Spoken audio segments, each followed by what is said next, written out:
There once was discovered a land where freedom flowed like a clear, refreshing stream.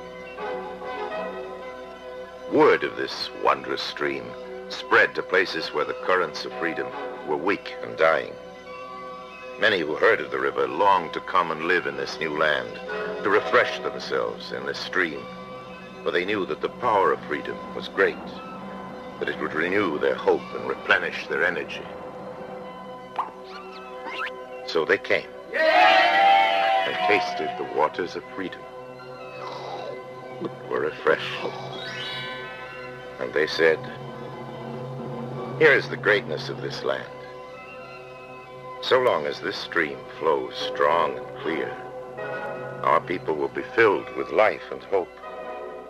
Our land will bring forth a vigorous and abundant life. But if these waters cease to flow or lose their clarity, our land will decay and die." The new land prospered. The people tilled the soil and built great cities. Remarkable inventions and new ideas made life rich and joyous in this land of freedom. The people became content.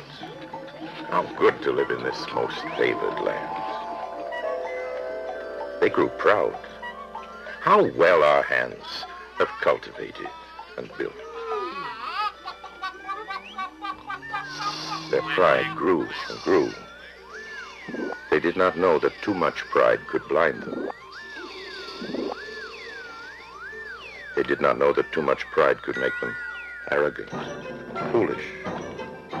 And so it happened that because they so coveted the river, they barred from it people who looked unfamiliar or talked differently, in the false belief that strangers were not deserving, little remembering that not long ago, they too were strangers. When new ideas were proposed, the people ridiculed them, for they were now afraid to change the old ways.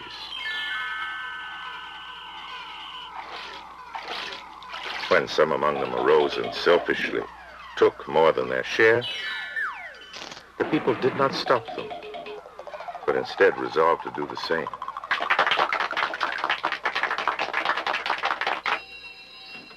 Instead of helping those who were ill and weak, they despised them and chastised them for their idleness. When a wise man stood up and said, "Look, the waters are beclouding," they could not see it, for their pride made them blind. And when he tried again to make them see, they shut him up, for his vision infuriated them. How could they act differently? They loved the stream as they remembered it, fresh and clear, and could not bear to look upon its decay. When the children, unblinded by old recollection, saw it too, they cried out, but their fathers called them ungrateful and punished them. And even as the river grew weak and muddy, glib leaders said it was strong and clear and must be sent to certain deserving lands. And the people believed them and allowed their precious little fluid to be spilled upon alien soil.